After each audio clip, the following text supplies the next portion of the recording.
This is The Unstarving Musician. I'm Rabanzo. This is my podcast.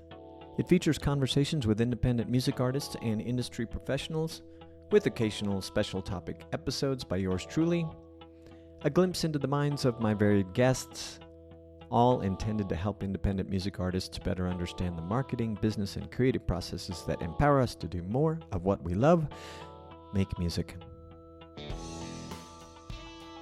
So yes, welcome. How are you? Where are you? What are you wearing? I must know. The election, the U.S. presidential election, is less than a month away as I record this episode. So, hey, register and vote, please. I had a couple of sad weeks since the last episode I'll share with you for those who care. My father-in-law became very ill and passed, and a dear friend took his life. My father-in-law had a very nice military service in Little Rock, Arkansas. He succumbed to the disease of age and maladies that often come with that, but as they say, we're all born terminal. My friend was a bit younger than me, and his decision to end his life came as a shock to me and many others. I learned that he was struggling with some personal things, and I understand that many people think of ending their lives. If you ever find yourself in that situation, there is help available. And I'm no expert on this. This is perhaps the first time I've done this, but I just looked up crisis center help, and I found what looks to be a really good website, 988 Suicide and Crisis Lifeline. So you can go to 988lifeline.org, and they have resources for calling and chatting even to get help. And I believe same organization, you can just dial 988 to reach help if you're ever feeling alone, because you're not alone, so why not get some help? On a bright note, I saw Fin del Mundo here in Querétaro. They are a band out of Argentina. I actually did a podcast interview with one of their guitarists, Julieta Heredia, as English speakers would say. And I got to say hi to her at the show. My wife and I did. It was fun. She's very nice. And it was a really cool show. It was at the Jardín de Cerveza Hércules. And that, for expats, is the Hercules Brewery.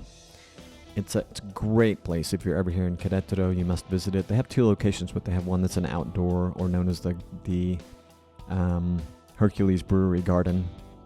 A definite must-see. And they've got some they actually have a couple of spaces for live entertainment. I'd never been to this room. I thought it was really cool. It's kind of indoor-outdoor. A salon, as they call it here. Pretty cool. I was excited. I'll put a link to Julieta's interview in the show notes. You should check it out.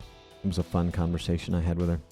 Although I did get a YouTube listener of the podcast criticize me for asking questions that I perceived as him thinking of me as a bit of a jackass. But hey, I just said, thanks for the feedback, and let me know if you can share with me better questions I could have asked. So I haven't heard back from him yet, but I assume it was a him. All right, anyway, I love the comments on the YouTube. So this episode is based on a liner notes email. I've been doing that lately. It makes it easier for me to make podcast episodes, and I figured that some of you may never read liner notes, may never subscribe to liner notes. So the email in this episode was, it's not the first in a series. This is the second in a series on navigating the solopreneur aspects of being an independent musician. And like I said last time, I know this resonates with many independent musicians, whether they're seasoned pros or just starting out. I will put a link to the last episode in the show notes for this one. I hope that you'll check it out. And there will be a link to the specific liner notes email that this episode was based on if you'd like to check it out. And you can also subscribe to liner notes from there. So what is liner notes? If you don't know, it's an email newsletter from me. And in it, I share some of the best insights I've gotten from the many conversations featured on the Unstarving Musician and some not featured on the Unstarving Musician. I've done a lot of sort of surveying people about the dilemmas of being an independent musician. So you can learn from hundreds of musicians and industry professionals who aren't necessarily active musicians that I've spoken with for the entire project on topics like marketing, songwriting, touring, sync licensing, and a lot more. And you'll also be privy to the latest podcast episodes and liner notes subscriber exclusives if you sign up. You can sign up at unstarvingmusician.com or in the show notes for this episode. It's totally free, and the best part is you can unsubscribe at any time. Your signing up for liner notes, by the way, is one of the ways that you can really help this podcast out and supporting me. I would have to say that listener support is huge to me. If you can't bear the idea of signing up for another email, you can also visit unstarvingmusician.com/crowd sponsor, and there will be a link in the show notes for this episode to learn about the other ways of supporting the podcast, including a quick and easy online tip jar. Click tip done. Doesn't get any easier than that. Yeah, I encourage you to do that if you wish to support the podcast so I can keep it free for you. Okay, let's get on to the topic of today's episode. So I started the email by doing a play on a philosophical thought experiment that begins if a tree falls in the forest. And you'll recognize it when I read the bastardized version that I created for this episode and for the email, the liner notes email. And it goes like this. If a song is played in a forest but no one is nearby to hear it, does it make a sound? My point is just to say that making art is a rewarding pursuit, but if only the musician or the artist can appreciate it, the work is only half done. No song will ever be heard or appreciated without some marketing effort that was supported by some sort of sales effort that was underpinned by a lot of business practices. Even if you can afford to delegate all the marketing, sales, and business aspects of getting your music into the world, you must oversee and understand the business of your art to keep it humming along, so to speak. Many artists and musicians, though, see the business acumen as in direct conflict with their art. The truth, though, is that only bad or poorly executed business decisions are in direct conflict with music and art. Balancing your creative pursuits and business acumen should align with your incentives and motivation behind your music, and that is otherwise known as your why.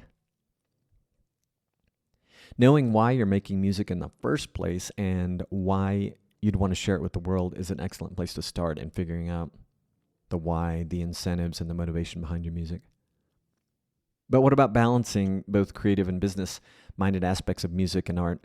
One really only has to look at the history of popular music to find stories about what happens when artists focus solely on the creative act while ignoring the business side of life. So yes, this balancing act is not only good, it's really essential to a thriving artistic endeavor and career.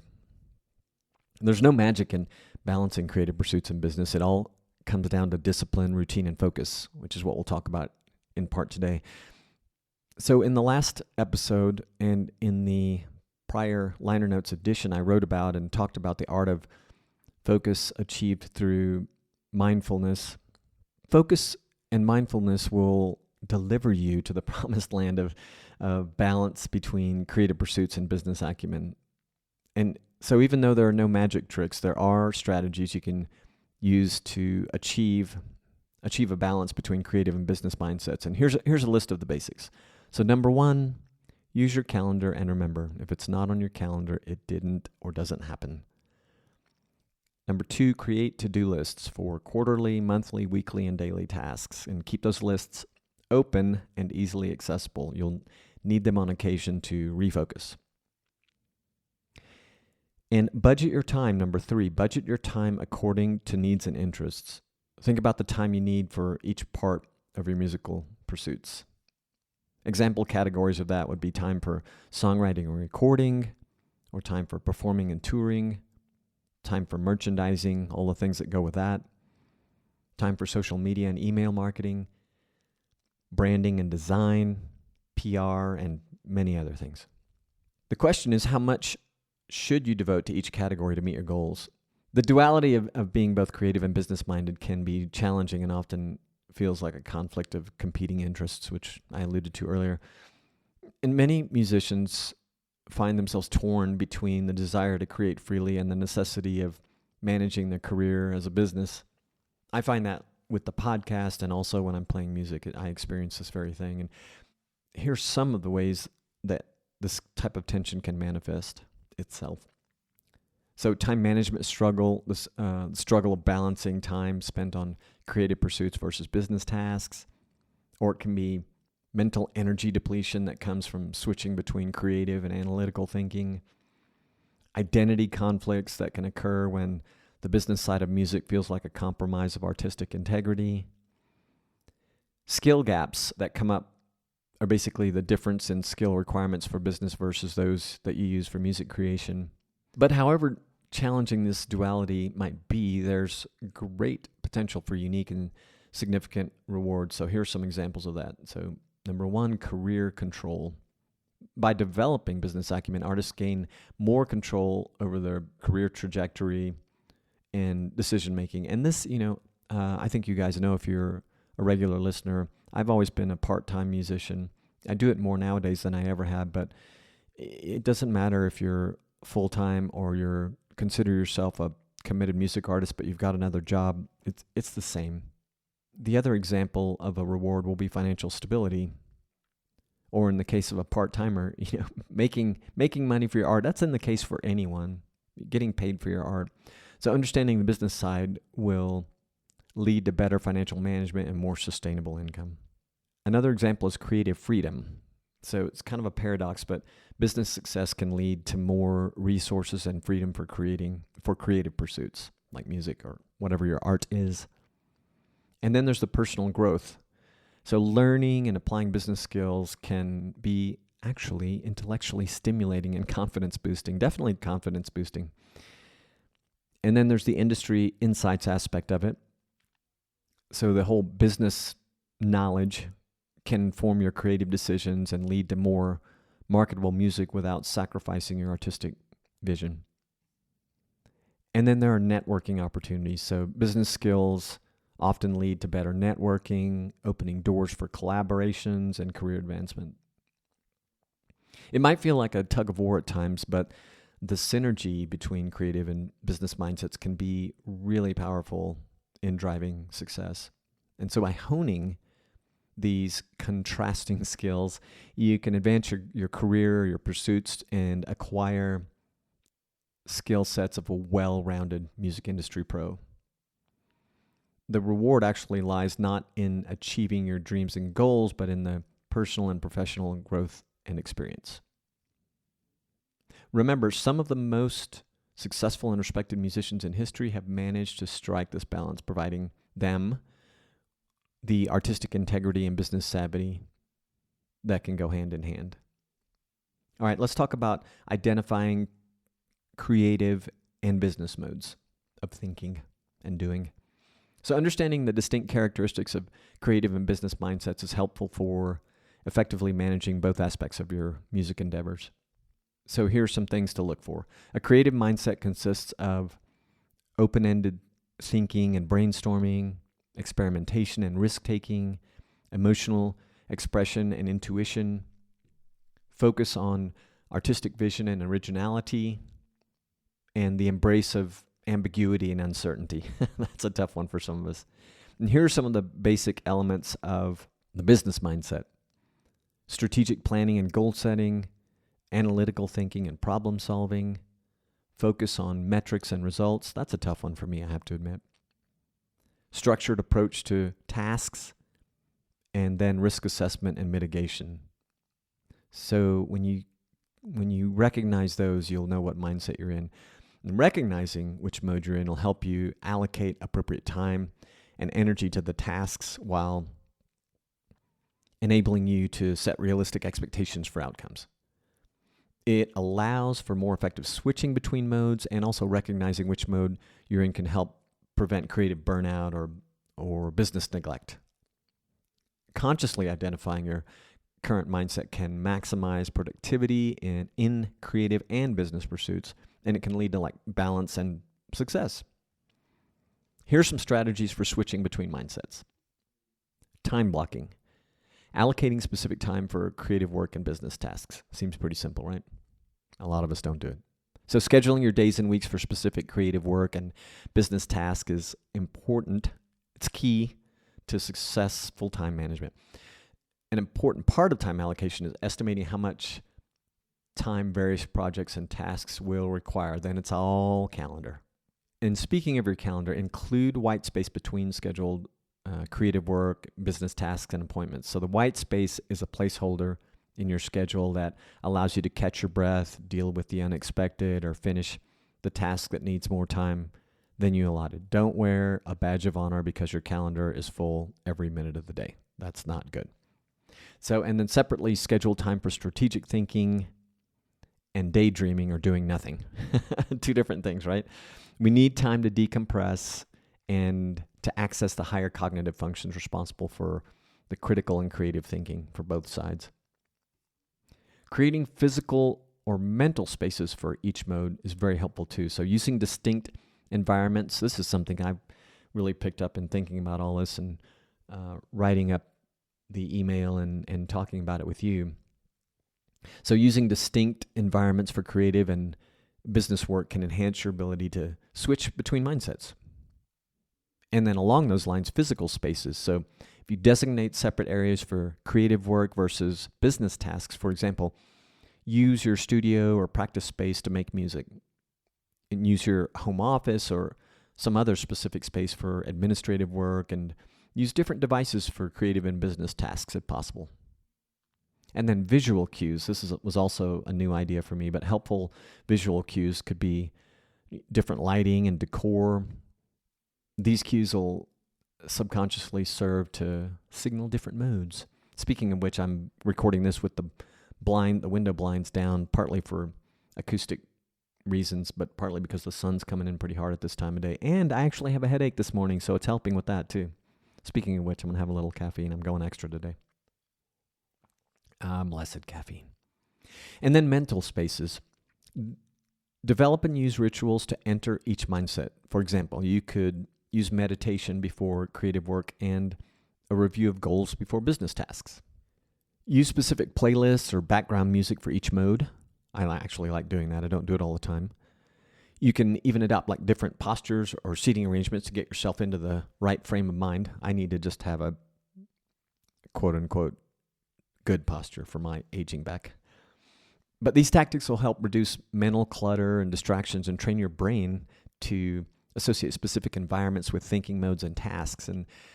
And these tactics will also make transitions between creative and business work more seamless and support your creative and business efforts.